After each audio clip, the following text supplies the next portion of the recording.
Olá pessoal, vamos continuar o nosso curso de matemática do ensino médio, fazendo agora a segunda aula sobre conjuntos, ok? Olha lá, primeiro item, conjuntos iguais. Quando é que dois conjuntos eles são conjuntos iguais? Dois conjuntos são iguais quando eles possuírem os mesmos elementos, ok? Vamos ver exemplos ali, ó. Olha só. Por exemplo, um conjunto A formado pelos elementos A, B e C. Agora, um conjunto B, repare assim, ó, formado pelos elementos C, B e A. Olha aqui, ó, apenas a ordem foi trocada, mas isso pouco importa. Se os elementos de A são elementos de B e os elementos de B são elementos de A, esses dois conjuntos, eles são conjuntos iguais, ou seja, o conjunto A é igual ao conjunto B. Ferreto, mais um exemplo. Vamos lá, meu amigo, olha só. Conjunto C. Conjunto C, formado pelos elementos 1 e 2, e um conjunto D, por exemplo, formado pelos elementos 1, 2, 2, 2. Ferreto, aqui não são iguais. Meu amigo, claro que são iguais. Olha a definição aqui em cima. Dois conjuntos são iguais quando possuem os mesmos elementos. Então, aqui, ó, 1 e 2, que são elementos de C, são elementos de D? São 1 e 2. E os elementos de D, 1 e 2, são elementos de C? São também. Então, com esse exemplo aqui, gente, eu quero falar o seguinte: pouco importa se está sendo repetido os elementos. Aqui nós temos certamente também dois conjuntos iguais, ou seja, o conjunto A é igual ao conjunto B, ok? Vamos agora ao item 2, falar sobre subconjuntos. Olha o que diz ali, ó. Um conjunto A é subconjunto de um conjunto B se todo elemento de A é também elemento de B. Então, assim, ó, pessoal, um subconjunto ele é caracterizado pelo seguinte: um conjunto A é subconjunto de B se todo elemento de A pertence ao conjunto B. Ok? Vamos fazer exemplos. Olha só. Um conjunto A, por exemplo, formado pelos elementos A e B, e um conjunto B formado pelos elementos A, B e C. Repara o seguinte: o A e o B, que são elementos do conjunto A, eles são também elementos do conjunto B. Então, significa que o conjunto A ele é um subconjunto do conjunto B, ok? Em forma de diagrama, a gente poderia fazer assim, ó. Nós temos uma bolinha aqui, ó, e a outra por fora. Olha só, essa por fora seria o conjunto B e essa por dentro seria o conjunto A. O conjunto A é formado pelos elementos A e B. Vamos colocar aqui o A e aqui o B. E o conjunto B ele é formado pelos elementos A e B e nós temos ainda o elemento C. Então, nós temos aqui o elemento C que pertence ao conjunto B, porém não pertence ao conjunto A. Então, em forma de diagrama, seria essa maneira de explicar que o conjunto A ele é um subconjunto do conjunto B. Dessa forma, a gente escreve assim, ó. O conjunto A, a gente coloca um símbolo assim, ó, é um C mais comprido assim. O A, esse símbolo em relação ao B. Ferreto, o que quer dizer esse símbolo aqui, ó? Esse símbolo aqui, meu amigo, quer dizer está contido.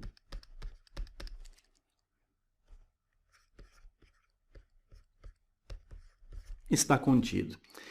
Esse símbolo aqui está contido, então ele pode ser entendido ou interpretado de três maneiras, tá?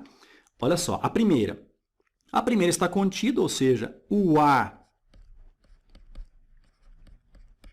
está contido em B.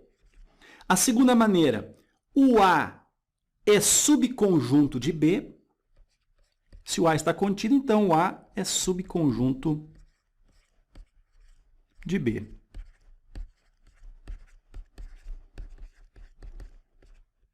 E por último, se o A é subconjunto, a gente pode dizer então que o A é parte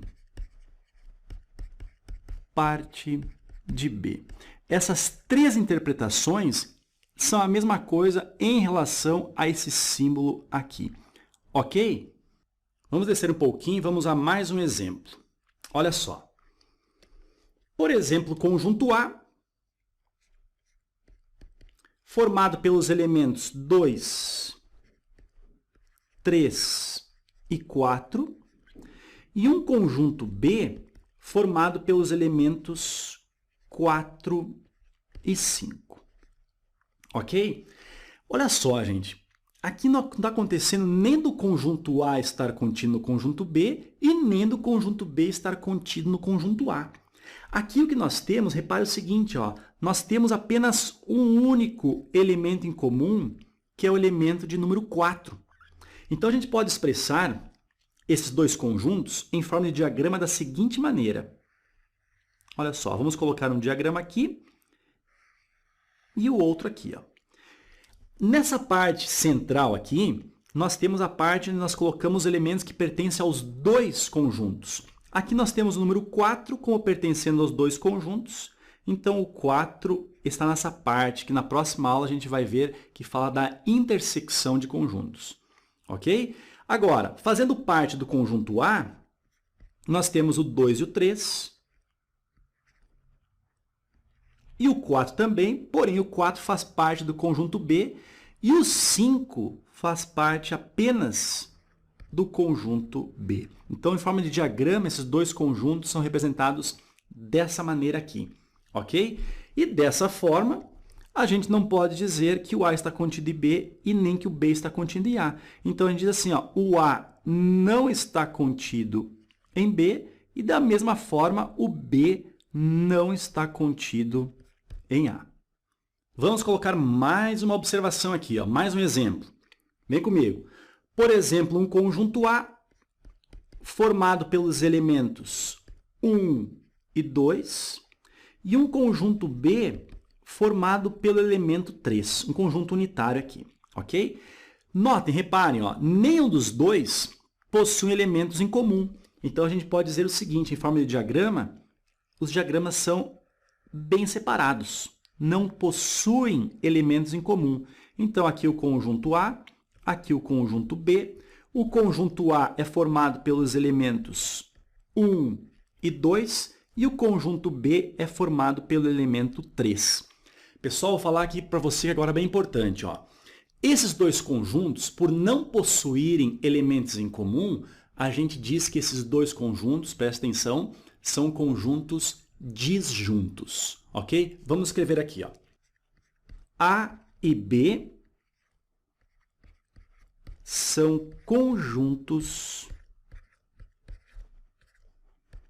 disjuntos. Beleza? Vamos descer um pouquinho aqui. Olha para mim aqui, ó. E agora, por exemplo, Ferreto, se dois conjuntos forem iguais. Pessoal, se dois conjuntos são iguais, o que acontece? Todo elemento de um pertence ao outro e vice-versa. Então, se os dois conjuntos são iguais, a gente pode dizer que o conjunto, por exemplo, o A está contido no conjunto B e, da mesma forma, o conjunto B está contido no conjunto A. Ok? Vamos escrever isso daí, ó. Olha só. Um conjunto A que possui os elementos 1 e 2 e um conjunto B que possua os mesmos elementos 1 e 2. Repare que o 1 e o 2 do conjunto A, eles pertencem ao conjunto B. Da mesma forma, o 1 e o 2 que pertencem ao conjunto B também pertencem ao conjunto A. Esses dois conjuntos eles são iguais, então a gente diz que o conjunto A está contido no conjunto B e que o conjunto B está contido no conjunto A. Inclusive, essa é uma condição para que dois conjuntos sejam iguais. Um deles esteja contido no outro e vice-versa. Ok? Vamos escrever isso daí. Então, se A é igual a B, então o conjunto A está contido no conjunto B e o conjunto B está contido no conjunto A. Ok? Vamos ao item 3, falar o seguinte, propriedades da inclusão. São duas propriedades, olha só. A primeira propriedade fala a respeito do conjunto vazio, preste atenção. Ó. O conjunto vazio ele é subconjunto de qualquer conjunto, inclusive dele mesmo. Em outras palavras, o conjunto vazio está contido em qualquer outro conjunto. Ok? Vamos escrever isso daí. Propriedade 1, vamos escrever assim, ó, P1, diz o seguinte, que o conjunto vazio, com esse símbolo aqui, ele está contido em qualquer conjunto A, mesmo que esse conjunto A seja o conjunto vazio. Então, ele pode ser subconjunto dele mesmo. Ok? A propriedade 2. Olha para mim aqui. Ó. Um certo conjunto A, ele é sempre subconjunto dele mesmo. Em outras palavras, um certo conjunto A sempre estará contido nele mesmo. Ok? Vamos escrever isso daí? Um conjunto A, ele está contido sempre nele mesmo. Ou seja, o A é subconjunto dele mesmo. Ou seja, também, o A é parte de A. Vamos fazer agora aqui, ó, umas questõezinhas bem jogo rápido para a gente fazer um fechamento até esse momento aqui. Nós temos dois conjuntos. O conjunto A formado pelos elementos 1, 2 e 3 e o conjunto B formado pelos elementos 2 e 3. Vamos assinalar verdadeiro ou falso do item A ao item F. Vamos começar pelo primeiro. Olha lá. Item A. 3 pertence ao conjunto A. Olha lá em cima. Ó. O número 3 ele é um elemento pertencente ao conjunto A. Então, 3 pertence a A, item verdadeiro. Item B. 1 não pertence ao conjunto B. Olha o conjunto B, só tem os elementos 2 e 3, então o 1 não está aqui. Então, 1 não pertence ao conjunto B, é uma afirmação verdadeira também. C. B está contido em A. Olha lá, o B realmente está contido em A? Repare o seguinte, o B é formado pelos elementos 2 e 3. Esses dois elementos, 2 e 3, pertencem ao conjunto A? Pertence. Então, o B está contido no conjunto A, ou seja, o B é um subconjunto do conjunto A. Vamos fazer isso aqui em diagrama? Olha só, nós temos aqui ó, duas bolinhas, círculos fechados ou linhas fechadas não entrelaçadas, né? E aqui nós temos o conjunto A e aqui dentro nós temos o conjunto B. O conjunto B é formado pelos elementos 2 e 3 e o conjunto A é formado pelos elementos 2 e 3 que pertencem ao conjunto B e também pelo elemento 1. Ok? Então, olha só o item C. O B está contido no conjunto A. Pelo próprio diagrama dá para ver isso daí. Então, esse item é um item verdadeiro. Letra D. B é igual ao conjunto A. Não, né, gente? Até porque o conjunto A tem o elemento 1 que não pertence ao conjunto B. Ou seja, não são, então, conjuntos iguais. Então, B igual a A é um item falso. Letra E. O 4 pertence ao B? O 4, elemento 4, não pertence nem ao conjunto A, nem ao conjunto B. Então, esse item é um item falso. Letra F. Olha aqui, ó. A, olha esse C virado aqui, ó. Gente, esse C virado, vamos escrever aqui, ó, significa contém. Contém.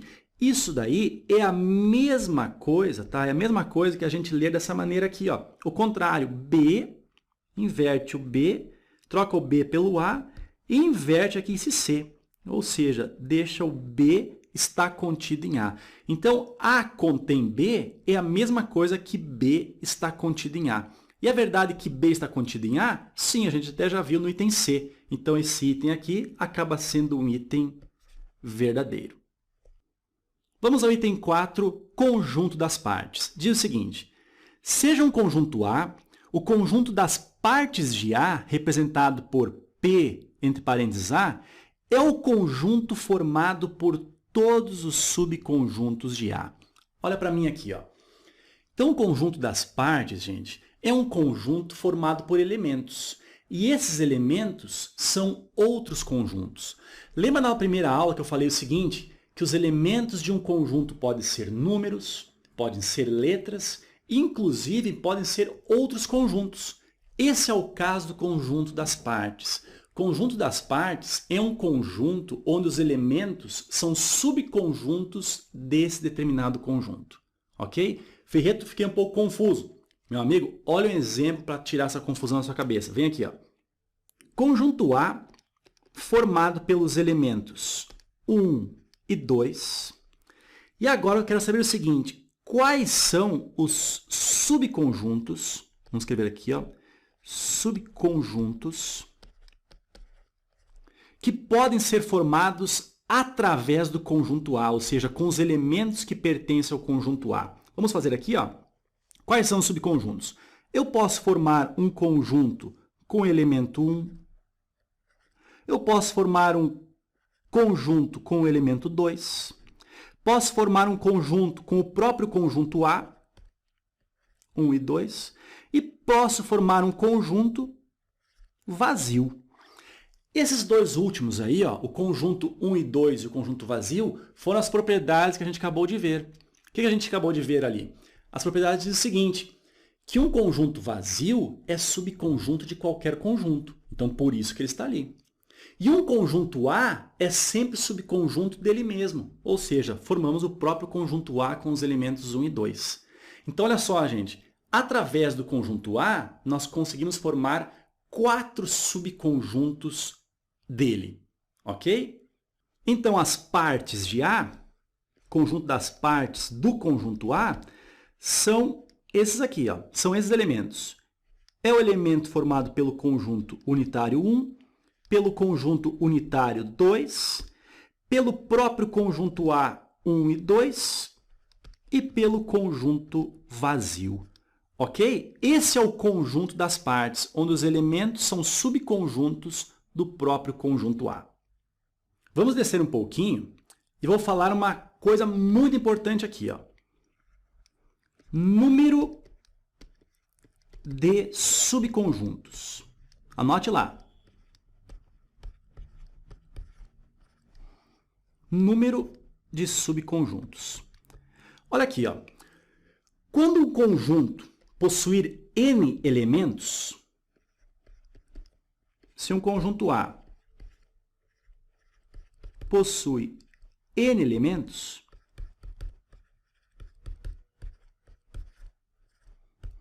então, o número de subconjuntos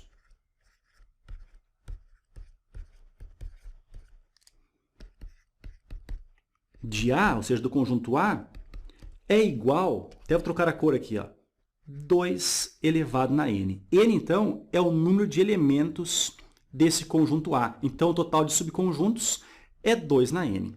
Repara aqui em cima. Vamos subir um pouquinho de novo. Olha só. O conjunto A, ele possui 2 elementos. Então, aqui nós temos aqui, ó, que o n é igual a 2.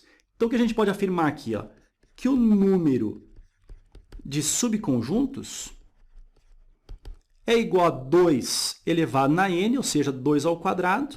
Isso aqui vai dar 4. Ou seja, o total de subconjuntos é 4. É o que a gente encontrou aqui, ó. 1, 2, 3, 4. 4 subconjuntos. Olha para mim aqui, ó. Por exemplo, um conjunto que tenha 3 elementos. 1, 2 e 3. Ok? Quantos subconjuntos a gente pode formar? 2 elevado ao cubo. 2 ao cubo é igual a 8. Então, esse conjunto que tem os elementos 1, 2 e 3, ele possui 8 subconjuntos. Vamos ver quais são? O conjunto apenas com 1, o conjunto apenas com o 2, apenas com o 3, com o 1 e o 2, com o 1 e o 3, com o 2 e o 3. Agora, as propriedades. O próprio conjunto 1, 2 e 3 e o outro é o conjunto vazio. Está aqui, ó, os 8 subconjuntos formados e esses 8 subconjuntos são os elementos do conjunto das partes desse conjunto A. Ok? Pessoal, se você gostou da aula, clica em gostei. Vai direto para a terceira aula que vai começar agora mesmo, tá? Automaticamente. Fica aí, até mais, um abraço. Fui.